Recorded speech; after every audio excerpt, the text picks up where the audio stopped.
Good afternoon, everyone. Welcome back to Your Brain on Air. I'm your host, Ollie Vogt Larson. And folks, a new study finds statistically white Americans are more likely to have a bachelor's degree or higher, hold private health insurance, own a home, and have higher median household wealth than black and Hispanic Americans.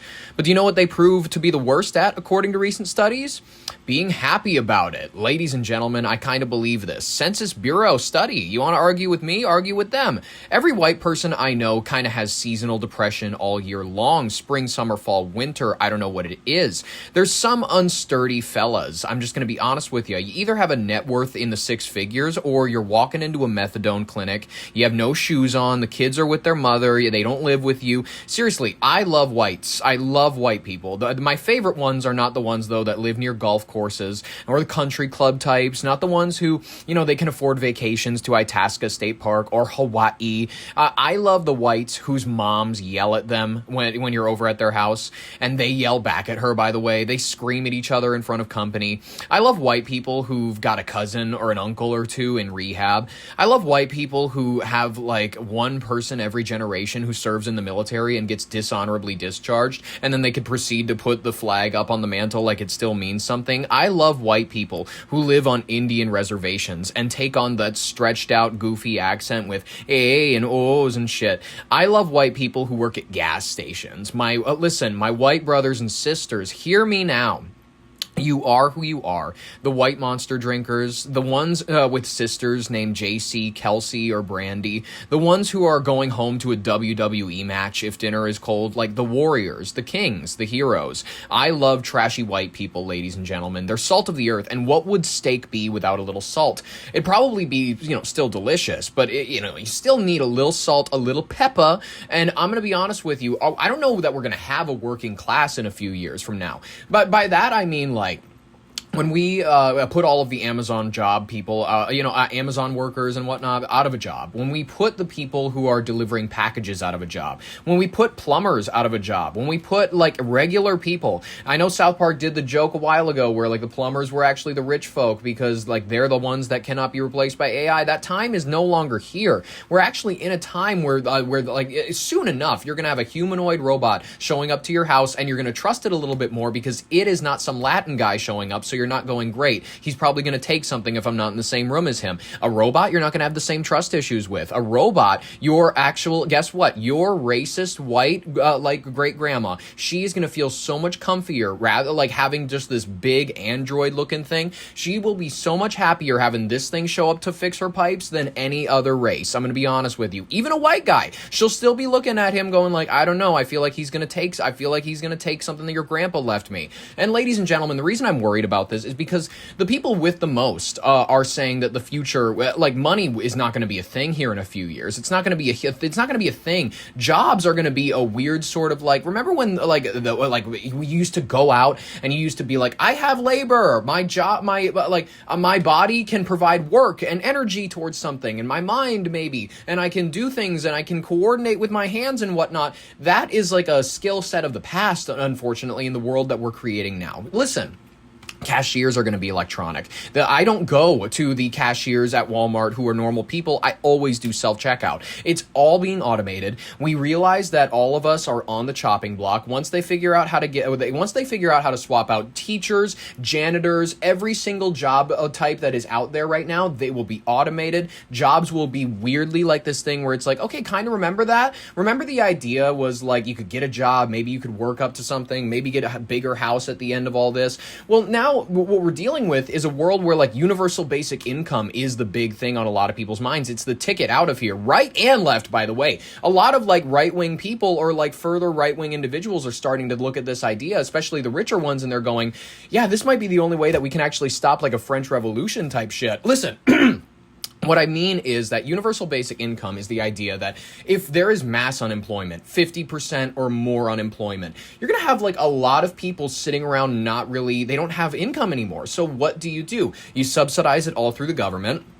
you essentially create a world where people are basing their finances on credits more so. You make sure that, because fiat already, we're not based on any gold, we're not based on any silver, anything tangible. We're based off of how much this person, a couple countries over, managing banks in areas you've never heard of or been to, they decide how much your money is worth. We're already on this sort of thing that's not really real. We're on this sort of cryptocurrency already. It happened in the 30s. It furthered on in the 70s and whatnot. They were not allowing you to hoard your own personal wealth that actually meant anything, so they wanted to get you on the fiat, the currency that is completely managed by the Fed.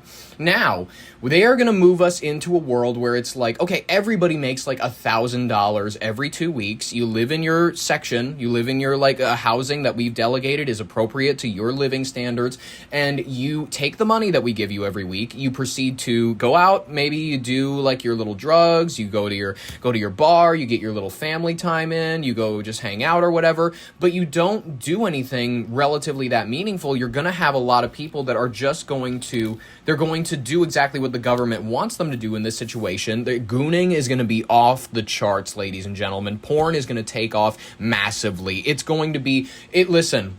If you thought the OnlyFans rates were ridiculous right now, if you thought that this was a good time to start selling your body, you're actually wrong. In a couple years, it's going to be an even better time. Because listen, AI girlfriends are fun, but they don't have the touch factor. And all the Chinese robots that everybody's making, the ones that are silicon, the ones that people say are going to be able to replace physical human beings and whatnot, physical relationships in a few years, and for all the poor people, they're going to be stuck with AI chatbots. Unfortunately, that's them. That's the life that you'll be living. You'll be living in your Section 8 housing that has been delegated to you by the government after the 15th Mamdani administration, because admittedly, they're going to continue to choose public figures that people really, they're fans of. They're going to continue to choose polarizing figures that make the electorate swing right and left, all this sort of shit. It's going to they're going to put on the show of the idea that you still have a country, but really everyone is going to be docile. They're going to go home to do nothing. They're going to bet on sports. They're going to fucking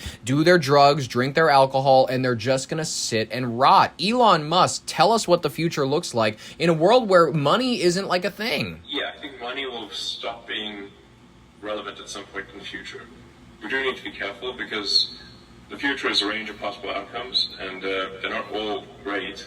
But at this point, I do agree with you that it's likely to be great. It's probably 80% likely, maybe more likely to be great. And I do think we'll have universal high income. We're basically just issuing money to people because the output of goods and services will so far exceed the money supply. That effectively you have deflation, because deflation is just the ratio of the outputs of goods and services to the money supply. So if the rate of growth of goods and services far exceeds the rate of growth of the money supply, which I predict will happen, then you will have deflation.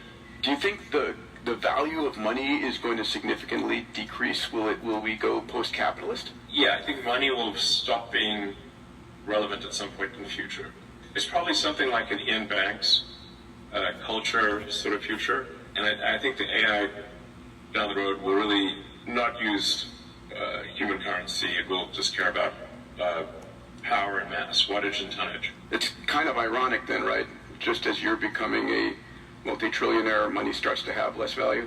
Yeah. Isn't it interesting? Okay, we are dealing with the idea that any plan that you plan to tell your kid, go to college, do this, do that, go get a degree at this place, that whole model, it doesn't really work or exist anymore. The idea that you can really give your kid a roadmap to success at all in this day and age is kind of out the window. Parents don't even know how they're going to make money in the future here. Parents are kind of yeah, I'm fucked if my job goes to AI. I don't know what's going on anymore. We are in a post plannable future. We are in an area where it's I don't know that there is going to be a recognizable world by the 2050s. I think that there's going to be something that we listen, it's going to look the way that we kind of look around right now. It's not going to look all that different. You think the infrastructure is going to get any better? Cyberpunk, however, is it 2077 or something? It's not going to look like that at all. As a matter of fact, it's going to look a little bit trashier. It's going to look a little worse. I don't think it's going to be like this idiocracy type of a world where, like, I think all of our IQs are going to lower and whatnot. I think there's a chance of I think the ratio is going to grow. The people who are interested in things are going to only get more interested in things, and they're only going to have more access to things due to the internet being a factor. But also, the people who are just kind of dullards and stupid and into nothing, they are going to increase by the masses, because it's going to be easier than ever to not have to know anything. It's going to be easier than ever to never. You don't have to have a skill set in the future now. You don't have to worry about, oh, what is my son gonna? He needs to really get his act together because he needs to take on my boat selling business or whatever. Your son's a fucking idiot. You wouldn't want him managing the company anyways. You know that he's just going to get issued a check listen, you were either planning on universal basic income becoming a thing, or you were going to fake a head injury at work for him so that he could get a check every month. Like, for disability, that was your plan for your child, and now that's like everybody's plan for their child, is to fake disability, because that's the only way that any of us really think that we're going to have any money in our pockets in a few years. And by the way, it's not getting better in the Middle East. It's not getting better around the world, so don't think that you're going to have the chance to move anywhere. Don't think that you're going to have the chance to move to I'm going to move to Sweden, Norway, Finland, Iceland. I'm going to move to a Nordic country. They're going to start locking their gates up pretty soon, because they are going to realize here soon that the cultural hegemony and the lack of people was exactly what kept those countries in such solid order for the first few solid, decades of their systems that they were trialing out. And now that they are letting floods of people in, they're realizing that, that's a big mistake. They're going to start locking the gates up on that. You're going to have nowhere to run, ladies and gentlemen. There's going to be nowhere to go. President Trump, by the way, declared yesterday that the United States is not finished at all with its military strikes against Iran. That's his words, not mine. He's signaling that American operations will continue as the regional hostilities expand. Speaking at the White House during a meeting with the Lebanese president, Joseph Aoun. Why does this bitch have 3 vowels as the first 3 letters in his last name, and the last letter is an N? Aoun. Aoun. I'm going to go for it. He asserted that the damage inflicted on the Iranian infrastructure would take more than 2 decades to rebuild. And he confirmed that U.S. forces have no immediate plans to withdraw. As part of the ongoing campaign, he also warned that the upcoming U.S. airstrikes would target Pickaxe Mountain, a heavily fortified underground nuclear facility near Natanz. Western intelligence agencies suspect the site houses undeclared uranium enrichment operations. Trump indicated the military planners intend to strike the subterranean complex heavily in the near future. These comments are coming as Iran is stepping up retaliatory drone and missile strikes against targets across the region, including installations. There we go. I got it out. In Jordan, Kuwait, and Bahrain. Strikes in Kuwait have damaged key power and water desalination infrastructure. We're going to get it. We're going to force it out. I will get these words out of my mouth if I have to scream them out. Forcing municipal energy rationing. U.S. Central Command confirmed it's completed its 11th consecutive night of precision strikes aimed at neutralizing Iran's launch capabilities. So, the Strait of Hormuz is clearly still a very big thing for them, as also recent threats are coming from Yemeni's Houthi rebels regarding the maritime embargo on Saudi Arabian ports, and also they're likely to start going for the Bab al-Mandeb, which is going to be very fun to have to learn to pronounce for everybody. Let's hear a little bit more about this. American forces pounding targets in Iran again overnight, as the conflict appears to be swinging back towards full-scale war. The president now saying U.S. strikes against the Iranian regime he has repeatedly declared defeated are far from over. We're not finished at all, but if we left right now, it will take them a long time, years to rebuild. But we're not leaving right now. The president adding that he won't let the political impact of the increasingly unpopular war on the approaching midterms affect his decision-making. I'm just going to do the right thing. I don't view it as you having an election in a period of time. Iran also stepping up attacks on U.S. allies in the region, targeting Amazon's data infrastructure in Bahrain and radar systems in Kuwait. This as the Trump administration provides a staggering new price tag for the conflict, $37.5 billion. But an internal Pentagon estimate shows the true cost could be as high as $100 billion, according to 3 U.S. officials and 3 people familiar with the matter. That figure includes the cost of repairing damaged U.S. bases, replacing destroyed aircraft, and fully replenishing expended American weaponry. Pursuing a nuclear capability. In a fiery Senate hearing, Defense Secretary Pete Hegseth asking for nearly $70 billion more to fund the war. That's just for drinking assets. That's just for what they're going to be spending on Smirnoff. This is a new request based on new realities of a world we face. The Defense Secretary facing pointed questions from some members of President Trump's own party.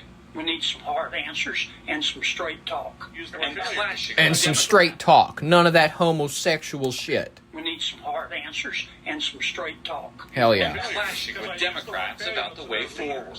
You, sir, are the failure. You don't have a long-term plan to actually win this war. Win the war.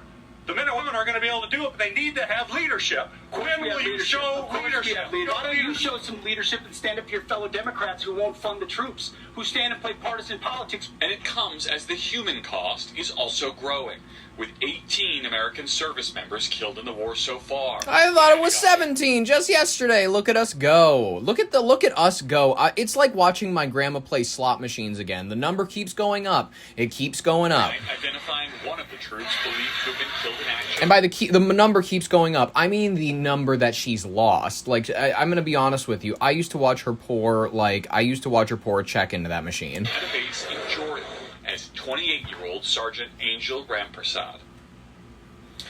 And President Trump today will be confronted with that human cost of the war when he attends a dignified transfer at Dover Air Base later this morning. He'll observe the return of the remains of 4 service members killed in the conflict in the last week and meet with their families. Willie? Garrett, there's also other news from the Middle East. Saudi Arabia, a potential deal with President Trump over nuclear energy. What more can you tell us? What more can you tell This has been in the works us? for a while. The administration is planning to announce a broad nuclear agreement with Saudi Arabia later today that would create a civilian nuclear program for the kingdom, according to a senior White House official. The deal could provide billions of dollars to the U.S. nuclear industry for selling the equipment that the Saudis would need, but it could also face some opposition. The last civilian nuclear program I'm familiar with happening on American shores was, I believe, in Texas under the leadership of Sheldon Cooper. Of the potential that the kingdom might eventually use this program to develop its own nuclear weapons later. And the Saudi crown prince has said that the kingdom would develop nuclear weapons if Iran did, all of which could add to the tensions in the Middle East. Congress will, of course, have to approve whatever deal the administration announces today. Willie? Garrett Haake at the White House. Garrett, thank you. Garrett, thank you. We really appreciate it. Ladies and gentlemen, the Middle East, feel decent about that. Listen, if your life is on the rocks, if you have a marriage falling apart, if you're going to sleep crying every night, just know you're probably still having a better day than anyone in the Middle East right now. Ladies and gentlemen, welcome to America. Let's talk about our next story, because actually we're coming back to these states for our next story. We're actually going to the nice, simple, quaint little town known as St. Paul. It's the capital of my home state, and I'm very proud of every story that comes out of this beautiful capital that we're blessed to have, in all honesty, ladies and gentlemen. Okay, let's talk about this. How about the suspect has been charged in a St. Paul triple homicide. Now, prosecutors in Ramsey County have formally charged 30-year-old, Segab Ademasu Binesu. If I heard that, I would have thought it's either Afrikaans or Native American, but I believe based on the mugshot that this gentleman is Afrikaans, with 3 counts of second-degree murder following Monday's fatal shooting at an apartment complex leasing office in St. Paul. And I talked about this the other day because I was like, this guy, he's probably angry that this goddamn people are getting priced out. He's like, I'm going to this leasing office. I'm teaching this bitch a lesson. Like, I bet that he was like, I thought he was a nut who was just angry about like prices getting raised and whatnot. But not even that. This was not a story that I had the opportunity to talk about the extreme rent increases that have been hitting every city in America. It's not the chance for me to talk about how, listen, I understand the job isn't easy for landlords, but there are some that are absolute scum who will get away with charging people. It's like, it's ridiculous for the area, because it's like if you spent one night in your own area, you wouldn't charge half of what you're charging. Listen, court documents reveal, I thought that was what this was going to be, but the court documents reveal the shooting stemmed from a dispute over a $65 monthly parking garage contract that Benessu had sought to cancel after selling his vehicle. So this was not even like a fun story where it's like, oh, I'm angry at my property manager, so I'm going to go kill her. It wasn't like one of those nuts. It was a nut who was like, I'm angry that you will not renegotiate a part of the lease with me. This is a crazy person. Listen, I understand people are going to go, it's crazy to want it to be a story about that. I never wanted it to be a story about that. I wanted an excuse to talk about the rent hikes that are happening all around America, and I'm angry that this guy had to go and just be some weirdo who went and killed somebody over a parking spot. That's what I'm angry about. I'm angry about that. Am I angry about the fact that this person's dead? Kind of. 3 people are dead. It's kind of upsetting. You know what I mean? I didn't know them, but it's deeply upsetting. They shouldn't die.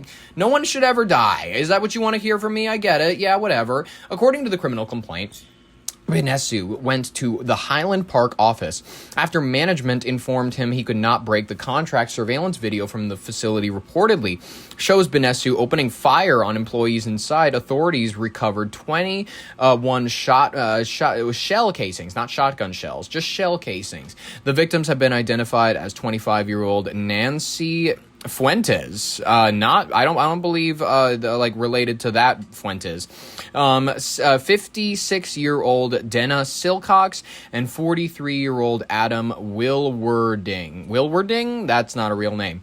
All employees of the management company. Investigators say Benessu confessed to the killings to his roommate before fleeing the scene in a vehicle belonging to one of the victims. Law enforcement apprehended him late Monday night in Virginia, Minnesota. I know that you thought I was talking about the state for a second. Roughly 200 miles north of the Twin Cities.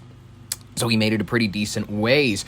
Inside the vehicle, officers managed to recover his passport, personal documents, camping gear, and an empty handgun magazine. Benessu remains in custody as formal court proceedings are beginning, awaiting a pardon that he will likely receive from Tim Waltz once he very calmly explains the situation. Ramsey County Attorney John Choi, I'm not going to bother to learn, all right, issued a statement condemning the violence and confirming that prosecutors will seek full accountability as the case moves forward into district court. Breaking as we come on the air, Ramsey County prosecutors have now charged the man they believe shot and killed 3 people, execution style, at a St. Paul apartment complex. Sigal Benessu faces 3 counts of second-degree murder and is in the Ramsey County Jail ahead of his first court appearance, which will be tomorrow. Thanks for joining us at 5 on air and streaming live. All right, the debate over whether or not he's Native American or black, that hair is nappy. Ladies and gentlemen, we've got a blackie. And I'm Kevin Holmes. Charging documents show the shooting stemmed from an argument between the suspect and apartment staff over a parking contract he recently signed. Police have also identified the 3 victims as a 43-year-old man and 2 women who are 25 and 56 years old. Now, this all unfolded around 4 o'clock yesterday afternoon near the intersection of St. Paul Avenue and Davern Street. That's in the Highland Park neighborhood. Our Sammy Solina joins us now live with the top story. Sammy? Yeah, Brina, Kevin, the complaint indicates that the suspect was angry over a parking spot. Valid crash out. That before he shot and killed those 3 workers, he was told by building management or someone on the phone that he could not cancel his parking. And that's bullshit. As details emerge on her death. By coping, I just keep laughing. It's like either laughing or I'm crying. There's no in between. Sasha Deans isn't concentrating on how her mom, Dina Silcox, died. You had to get her Mountain Dew. But how she lived. She was the sweetest person I've ever known. I love how, by the way, we in America honor people. This poor woman was shot at a what's it called, a real estate management office. Not even real estate, you know what I mean? Apartments are barely real estate. You could make an apartment building out of a warehouse, it would look the same. At least from some of these apartment buildings. This woman, the way that we honor people in America, you know how they give each other, like, I know that in India it's like nothing, or in Mexico it's like nothing. It's like a picture, and then they have like little trinkets from throughout their lives, a couple candles. And in America we do that too, except we do like flowers, we wrap. For some reason in America, whenever somebody dies, like in a car accident or on a bike or whatever, in like a head-on collision, we like to tie a bunch of like flowers and shit on the intersection sign, and it's like, oh, here's the in memoriam area and whatnot, right at the intersection where the person died. It's like, okay, that's weird. It's an odd thing that we as Americans do. It's really strange, right? To honor somebody by like vandalizing a pole near the area where they died. It's kind of weird. It's a little it's like they did it at the Alex Preddy thing. They did it at the Renee Good shooting area. George Floyd's area did it so bad it turned into like a mini little neighborhood that is like kind of a tourist site now, and it's cool. It's whatever, but like, listen. In America, we don't honor you with candles. We don't honor you with none of that. We do that sometimes, but then we put a nice big extra large Mountain Dew right next to your picture. Just so people know, yep, she was a real fat fuck. She couldn't miss her daily Mountain Dew when she was on her way to the accounting office. She had to stop at the gas station for her extra large non-diet Mountain Dew. If this woman wasn't shot, the diabetes would have taken her sooner. According to court paperwork, staff told police that 30-year-old Segab Benesu called building management to cancel his parking, but they told him he couldn't leave his car. This man was like, you crazy bitch, you're drinking so much sugar, I have to save you. Like, he thought that this was like witch doctor shit, and he thought the only way to save her, she was like this Haitian that was under a zombie influence.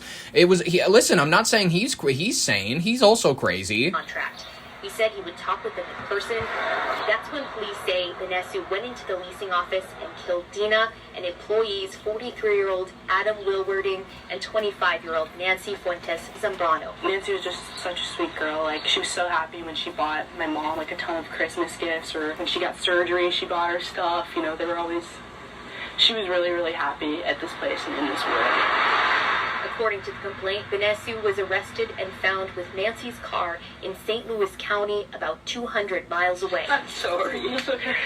So as their loved ones process their death, they'll hold close memories of their life. She taught me to, forgive, and there's always a new day. Life is so short to do that. In a statement, the building management company president said that their heart is with the victims. Their heart is broken for them.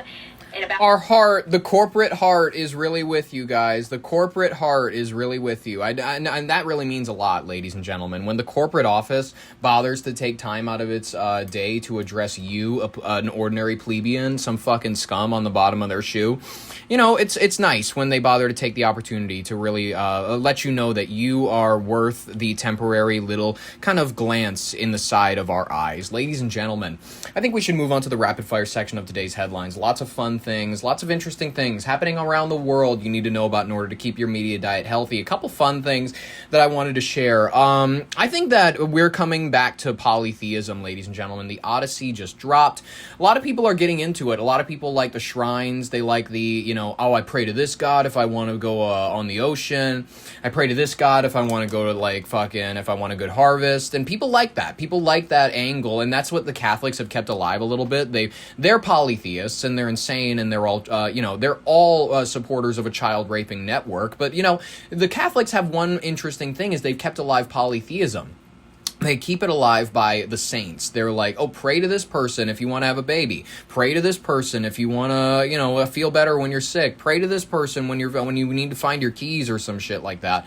There is a degree of polytheism in Christianity that I just don't think that they themselves even address. And I think that it's back. And I think that a lot of people really like that. They're like, if I really want to get this promotion at my job, I can kill a newborn goat. I think that angle actually works for people. I'm going to be honest with you. Why else is witchcraft alive and well in every part of the world? It's not just like South America. It's not Africa. There are parts of Europe. There's parts of the Western world we all want to talk about There's like, I know a woman who throws tarot cards. Like, there's like magical thinking, I think to a degree is still alive and well. And if anything, it's getting more on the rise, because if anything, I think that these smartphones, they're getting people to talk more. They're getting people to talk more about, like, man, every time I scroll on my TikTok, it's a schizophrenic talking about how they're feeling vibrations, or like how it's, by the way, so many women have dreams and they take them so seriously. They're like, no, I actually think that this might be telling me something. Like, if you do not know a woman once in your life who has woken up and had a dream and been like, this really like, I feel like this really means something. Listen, supernatural, fantastical thinking. It's on the social medias. You got witches that are willing to fucking read your fortunes nowadays, and I think I'm unfortunately, what comes with polytheism, what comes with like worship of specific beings, is you need sacrifices to those beings. You need offerings to those beings. And I believe that what we saw here in Greece, this is an incident that happened at the Acropolis in Athens. I believe this was a person trying to bring back good old polytheism, good old human sacrifice. And unfortunately, I think it's going to be mislabeled as an attempted double homicide. 2 Greek American tourists were rushed to the hospital Tuesday morning after they were stabbed outside of the Acropolis in Athens. Let's hear a little bit more about this story, because in all honesty, I just see this as a return to form for humanity. 2 American tourists have been stabbed near the Acropolis in Athens. This happened just after the gates opened at 8 a.m. local time. It's a Greek-American couple, a 53-year-old man and a 48-year-old woman. The man is understood to have lost a lot of blood with wounds to his arm, and the woman sustained minor leg injuries, but both are in a stable condition in the hospital. This happened right outside the Acropolis Museum. It's an area crowded with early morning tour groups. This is Greece's top tourist attraction, and it was open early this morning because of the heat wave. Police say the suspect had been out in the street brandishing a knife, and he is now in custody. He's described as a 60-year-old man with severe psychological problems. Well, that's the unfortunate thing about Athens, is they do not report the names. They're like, I don't know why. We report a lot of the times on the victims who they are, but we do not report a lot of the times on who the assailants are. And I understand they don't want the person to get credit. They think it's like this weird, like, oh, if people know about this person, they're going to start to idolize them. They might idolize them regardless, in all honesty. Instead, I prefer the angle of allowing people to learn from people's history. I prefer the angle. I understand that people might sexualize Jeffrey Dahmer. I don't believe that then precludes the conversation. Should never happen about Jeffrey Dahmer. I feel like the conversation then should not shift to, well, people shouldn't even say his name. I don't understand how treating him like this mythological type figure, where if you say his name, you're almost going to conjure his spirits into being. I don't know. It's a little superstitious for me. It's a little in the angle of fantastical thinking for me. It's a little too far, ladies and gentlemen. Meanwhile, we're making real life gods. Most people that you know that like you can think of as celebrities, they are modern day gods.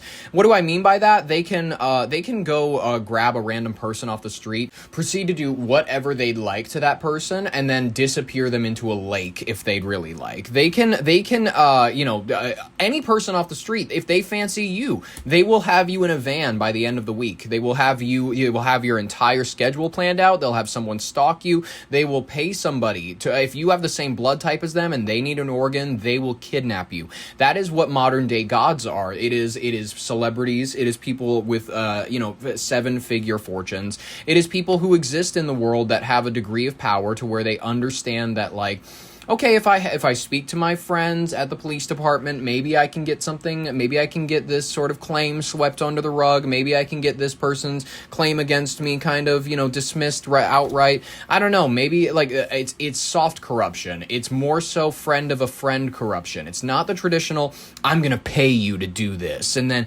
I'm going to expose you for taking bribes if you ever tell anybody about this. That's dead. Nowadays, it's like, you're going to do this, or I'll make sure your daughter doesn't make it home. She'll disappear. She'll be used in a Freemason ritual. That is how the world works nowadays, and it's how it's worked for a long time. Modern gods are like Nicaragua's president, Daniel Ortega. He's going, there will be no more elections in the country. We are eliminating the possibility of the electoral challenge against me. My term is ending next year. It's going to be amazing. I'm going to rule over you guys with my wife. Let's hear his words actually recently. There will be no more elections. Elecciones. There will be no more elections where they try to seize the government, to seize power. Nicaragua's 2021 election was widely disputed after Ortega jailed opponents and criminalized dissent.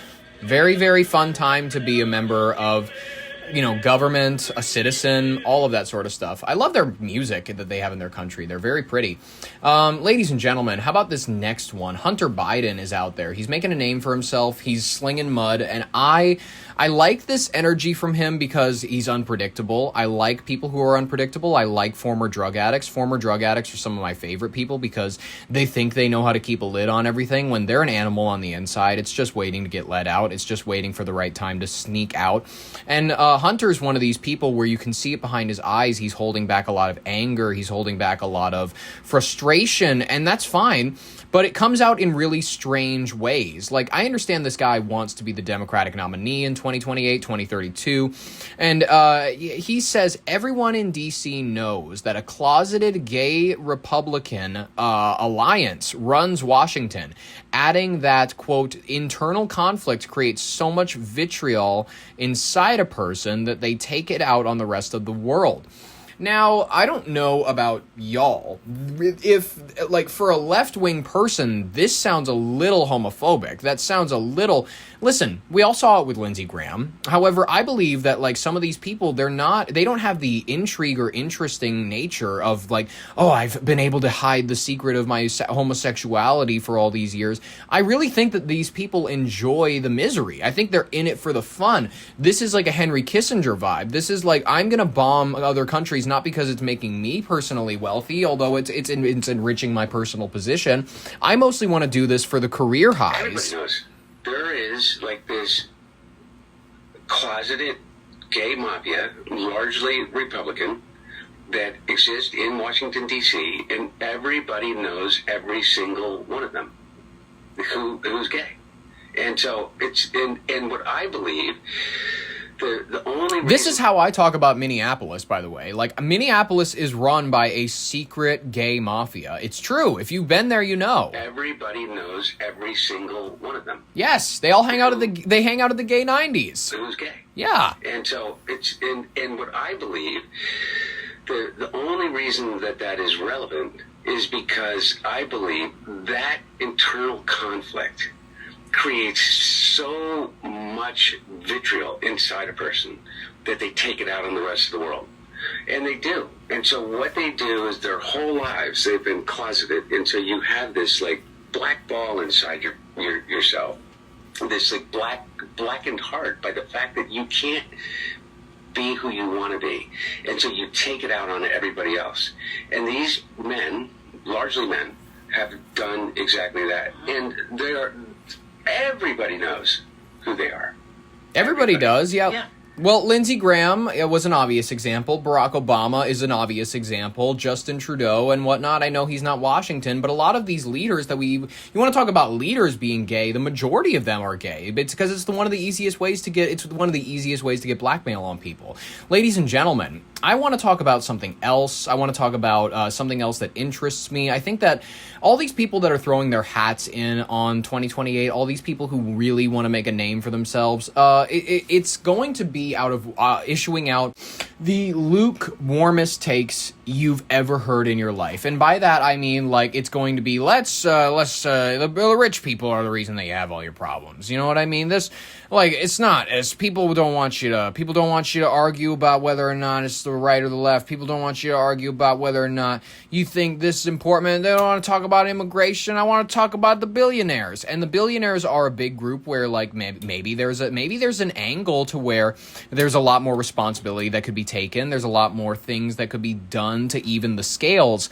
But to lay every issue the American public has at the feet of the billionaires, a solid chunk of it is. But what does that mean? What is the specifics around this? You got to get a little bit more specific. The only minority destroying America is the billionaires. This is Texas Representative James Tallarico.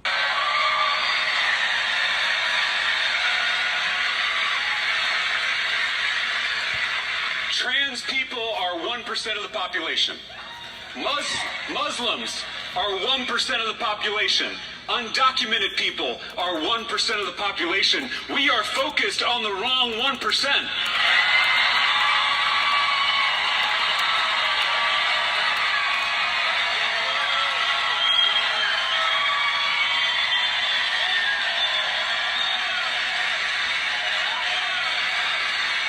Trans people aren't taking away our health care. Muslims aren't defunding our schools. Immigrants aren't cutting taxes for themselves and their rich friends. It's the billionaires and their puppet politicians. The culture wars are a smokescreen. So many of the divisions in this state and in this country are manufactured by billionaires who want us fighting each other instead of fighting them. Generally agree. They want us looking left and right at our neighbors instead of looking up at them.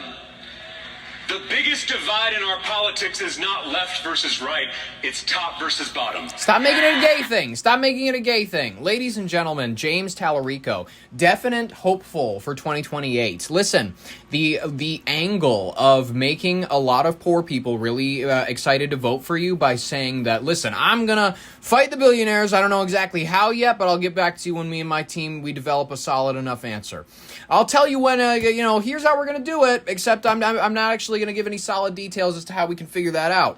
Ladies and gentlemen, once he starts getting a little more clear, once he starts getting a little more descriptive, quite honestly, I'll start to have a little bit more positive feelings about him. For now, I'm going to remain optimistically skeptical. Ladies and gentlemen, New Jersey governor reveals computer error, improperly registered 6,600 non-citizens to vote. Well, okay, this they're calling it a serious software error. Mary Bruce is detailing 6,600 non-citizens applying for driver's licenses. 400 apparently had voted in elections. Let's hear a little bit more of the details. This sounds a little weird. This sounds like a story that maybe would be used to support the Save America Act. The election error revealed here in the Northeast. New Jersey's governor tonight revealing more than 6,000 non-citizens were mistakenly added to the voter rolls in that state. So how did this happen and how many actually voted? Here's Mary Bruce. Tonight, New Jersey Governor Mikey Sherrill revealing that because of a computer error, about 6,600 non-citizens applying for a driver's license were also improperly registered to vote. In the case of this error, some individuals indicated that they weren't citizens and weren't eligible to vote, but the software registered them anyway. The governor says about 400 of those non-citizens actually voted, but that there's no evidence their votes swayed any election. Well, hold on a minute. The idea that 400 of them still were able to vote is a little bit ridiculous in my mind. The idea is that the elections are airtight. The idea is that, okay, once we have it documented that you voted, there's no other chance for you to vote. Oh, wait a minute, you weren't supposed to vote in the first place. Maybe we should have pulled back your vote. It's 400 votes being casted into the election. I understand that's not a very serious number to a lot of people. How many votes did Gore lose Florida by? Because I just think that this should matter to a couple of people. Florida's vote was ultimately settled in Bush's favor by a margin of 537 votes out of 5,963,110 cast. The Supreme Court decided it in Bush v. Gore. 400 is not that far off from the entirety of what swung the largest election, like the closest, by the way, the closest election in modern history. Kamala Harris, eat your goddamn words. 2024 was not even close. It was not by any means a major blowout, but it was definitely a rebuttal against what the last 4 years had been, because you don't win every single swing state by not really touching the hearts and minds of certain people. She says officials became aware of the issue last week and that all 6,600 people are being scrubbed from the voter rolls. Wait, 400 voted! Deny or exploit problems for our own gain. We find them and we fix them. The White House says the episode, quote, underscores the absolute necessity of the Save America Act, President Trump's bill requiring voter ID and proof of citizenship. The president has been amping up his unproven claims of widespread election fraud, pointing a finger at China. Of China's sinister election meddling. Just 3 months Election ago, Trump meddling. heaped praise on China's longtime leader, Xi Jinping. You're a great leader. I say it to everybody. You're a great leader. Sometimes people don't like me saying it, but I say it anyway because it's true. Today, asked if China will now face consequences for their alleged election meddling, Trump brushing it off. Well, we're going to talk to him about it. It took place a long time ago. I think China's maybe a little bit different today than it was then. And David, back to New Jersey, the governor there says they are now scrubbing their voter rolls, and she vows this will never happen again, saying when they find problems, they fix them. David. Okay, well, ladies and gentlemen, it's weird. I don't like to see him glazing China. I don't love Trump getting on. Listen, I understand he wants to appeal to them. I understand he wants to be nice to them. He wants to have a good relationship, all that junk. It's gonna bite him in the ass when I believe before he leaves office, just to embarrass him one final time. China is going to invade Taiwan. Guess what? It's been revealed China is not just building replicas of United States warships. Satellite images analyzed by The Telegraph reveal it is also building models of fighter jets, naval bases, and Taiwan's presidential buildings. Let's take a look at all of this junk. China is building exact replicas of American and Taiwanese fighter jets and warships in the middle of the desert, and then bombing them. The Chinese military even created a model of Taiwan's presidential office and other key government buildings to practice storming the capital. This is one of the clearest indications that Xi Jinping is readying his military for an invasion of Taiwan and is priming for a scenario in which the U.S. become involved. This is the Yokosuka Naval Base in Japan, America's largest base in the Indo-Pacific. It would be key to the defense of Taiwan should the U.S. become involved. What you can see now is that very same base, but replicated in the Chinese desert, accompanied by 3 model American Arleigh Burke-class destroyers, a major U.S. warship. And here is an impact crater likely caused from the test launch of a ballistic missile. China has also built a replica of Taiwan's Suao Naval Base. While it's not Taiwan's largest Navy base, it's one of only a few located along the eastern coast, meaning it's farther from China and protected by a large mountain range, which would make it harder to hit in the event of an invasion. But China isn't only preparing for an assault on naval forces, it's also looking to the air. Satellite images show runways riddled with craters in the Talamaccan Desert. Next to one of them are 2 rows of F-22 model aircraft, 4 of which have been visibly destroyed. A line of replica F-16s and F-35s can also be seen. But staving off American and Taiwanese defenses is only phase 1. If the PLA made it to land, taking control of Taiwan's government would be a whole other story. Satellite images show 2 mock-ups of part of the YBOA special zone in Taipei where its government is located. The second of the 2 models even includes the streets connecting the government buildings, which experts say were likely built for soldiers to rehearse storming the capital. And in 2015, China released a training video showing its soldiers doing exactly that. While intelligence suggests that China isn't planning on attacking Taiwan imminently, the range and sophistication of these military models would suggest that if and when Beijing decides to launch its attack, it would be prepared. And they are going to topple it over pretty quickly. Listen, China is probably the major threat that not all of us are keeping our eyes on. I think they've been the real threat. Everybody's trying to go, Russia, they want to reestablish the USSR. Not even close. I understand that people have their concerns about them. I understand people have their concerns about Iran. I understand people have their concerns about Israel, and that's true. Israel is a major concern with the Greater Israel Project. China, they are the ones that have the real influence and ability to create something that is long-lasting, interconnects the entirety of the world, and leaves the United States out of it. Doesn't matter that their population is shrinking. Doesn't matter that any of these, they're having an issue with too many people talking to chatbots or whatever. Guess what? They're nipping that one pretty quickly. They're taking care of it. They're going to make sure that everybody is having sex. Unlike in America, where they're going to talk to your AI girlfriend, talk to your AI boyfriend. In China, they're like, no, we have to replace the populace. You aren't going to be talking to your AI girlfriend. We're going to take away your AI girlfriend so you can go have sex with a real girl. China cracking down on AI boyfriends and girlfriends. That's right. Last week, China implemented new rules aimed at curbing human emotional dependence on chatbots. The rules also ban minors from having relationships with AI. The reason? Well, that's good. The government wants people to stop dating machines and start having babies. Yeah. According to the Wall Street Journal, China's population shrank last year for the 4th straight year, and its birth rate fell to a record low. While I don't think the government should be telling you always what to do, I do think that is a concern that people are having relationships with something that's artificial.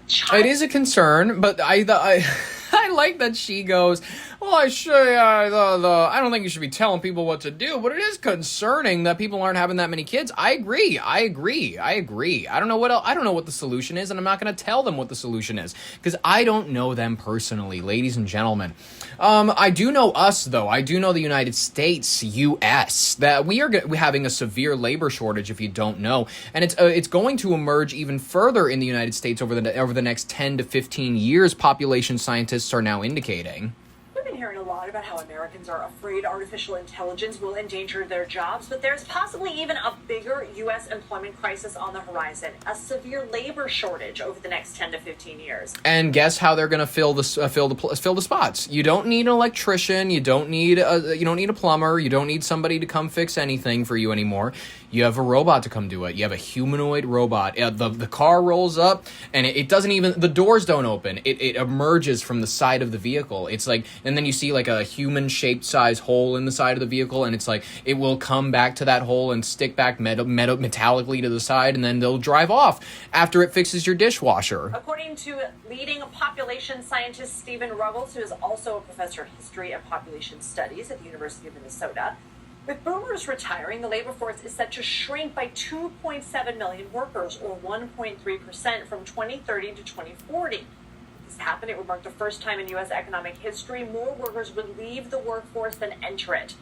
CBS Money Watch reporter Megan Cerullo joins us. So what is driving this decline, and what does it mean for our economy?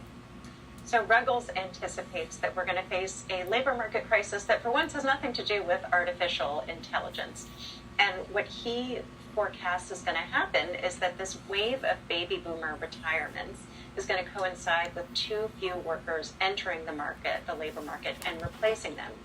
On average, through 2029, 10,000 Americans per day are turning 65, which is the typical age at which Americans retire. So from 2020 to 2030, entrance into the labor force is still going to grow, but that growth is going to slow. And then by 2040, it's actually going to turn negative, and we're going to have more people leaving the labor force than we see entering it. Are there any workers who could actually benefit from this? All workers who remain in the labor force will actually benefit. They'll become more valuable. A scarce commodity. Exactly. You're going to have fewer workers competing for wages, and employers are going to have to incentivize those few workers they have to fill jobs to work for them, potentially through higher salaries. That's right, kiddos. You have the chance. You can become an electrician, a plumber, a welder, a mason, an HVAC technician. The world is yours, ladies and gentlemen. The world is yours, and it's waiting for you, ladies and gentlemen. Let's talk about our final headline, why don't we? And this is pretty based. I like this. This was a good, solid moment from none other than Zoran, New York City Mayor Mamdani. He has uploaded a video. If you haven't seen it already, I'm going to play the whole thing for you because I think it's pretty interesting. He went ahead and released a video declaring Israeli Prime Minister Benjamin Netanyahu a war criminal. Where would he get that idea? He also has conceded, though, that the city authorities lack the legal power to arrest Bibi Netanyahu if he ever were to visit the city. In the video he posted to social media, Mamdani cited that the arrest warrant issued by the International Criminal Court over alleged war crimes in Gaza, he was unable to execute, and urged the federal government to apprehend the Israeli leader when he arrives for the upcoming United Nations General Assembly. The admission is marking a shift from Mamdani's campaign, pledging to order the New York City Police Department to detain Netanyahu following a formal review by city legal counsel. Mamdani acknowledged that the local law enforcement has no independent legal authority to enforce international warrants, which fall strictly under federal jurisdiction. He insisted, however, that the Israeli Prime Minister remains not welcome in New York City. So it's got a lot of swift responses from international diplomats, federal officials, Jews all over the social media platforms. The Israeli ambassador to the UN, Danny Danon, criticized the mayor's remarks while the President Donald Trump rejected the calls for an arrest, stating Netanyahu will not face detainment while in the United States. Legal scholars have reiterated that foreign affairs and the enforcement of international warrants rests entirely with the federal government's decision-making. All right. I have not been a fan of Mamdani. I supported Curtis Sliwa in the election that got him there. And listen, I might not agree with his politics in a lot of other circumstances. The only way we can ever hope to live in a country together is if we give people that we may not totally agree with, if we give them credit for the moments that they do say something we so utterly agree with. In the spirit of that, take it away, Mamdani. Benjamin Netanyahu is a war criminal, the architect of a horrific genocide against the Palestinian people. He is responsible for the killing of more than 73,000 people, for the maiming of tens of thousands of children, as those who survive undergo amputation without anesthesia, for the targeting of neonatal hospitals and maternity care centers, denying newborns even the chance to live, for the countless people he starved as he blocked food and humanitarian aid from reaching them, for the gunning down of hundreds of aid workers and journalists. And just last month, the UN confirmed that Palestinian children continue to be deliberately targeted and killed by Israeli armed forces, more than 8 months after the so-called ceasefire. The list goes on and on, all as we, as Americans, pay for the bombs that do the killing. There is a reason the International Criminal Court issued a warrant for his arrest. As human beings, we have spent generations building a shared understanding that there are crimes so grave they offend all of humanity. Anyone, with their eyes, with their heart, with their conscience, should recognize the devastation he has wrought and understand that he belongs before a court of law. As I've said, I agree with the ICC that Benjamin Netanyahu should be arrested and tried for his crimes, as I do for anyone else charged by the ICC. My administration has reviewed every avenue available under applicable law to determine whether New York City could execute the International Criminal Court's arrest warrant if Benjamin Netanyahu came here. It is clear that we do not have the independent legal authority to enforce this warrant. The federal government, however, does, and I call on them to join the ICC and execute this warrant. And I want to be equally clear. Benjamin Netanyahu is not welcome in New York City, nor is any other war criminal at large. While we cannot end the genocide on our own, we can decide whether our silence will become another weapon, and we can examine every tool we have to defend the humanity and dignity of all people. That is my commitment to you. Good on him. Office of the Mayor of New York City, ladies and gentlemen. And it's easy. It's easier for him, obviously, because he is left wing. But we should not disregard it. It is still something of. It deserves credit. It is something that it's not said often enough, unfortunately, by a lot of politicians in his stead, in his area, in his same region of power. And I give him props for doing what he did, ladies and gentlemen. A rare, W from Zora Mamdani, and I think that's a beautiful way to end out the show for Wednesday, ladies and gentlemen. I hope that you have had a wonderful time listening to these stories. I had a wonderful time gathering them for you. If you'd like to be there for our next episode, tomorrow, Thursday, and Friday, subscribe if you want more, like if you liked it, ring the bell for notifications. I have been Ollie Vogt Larson with Your Brain on Air. I cannot wait to see y'all in the next episode where we'll talk about whatever the hell we feel like. In the meantime, I hope that you have a wonderful Wednesday night, and bye-bye.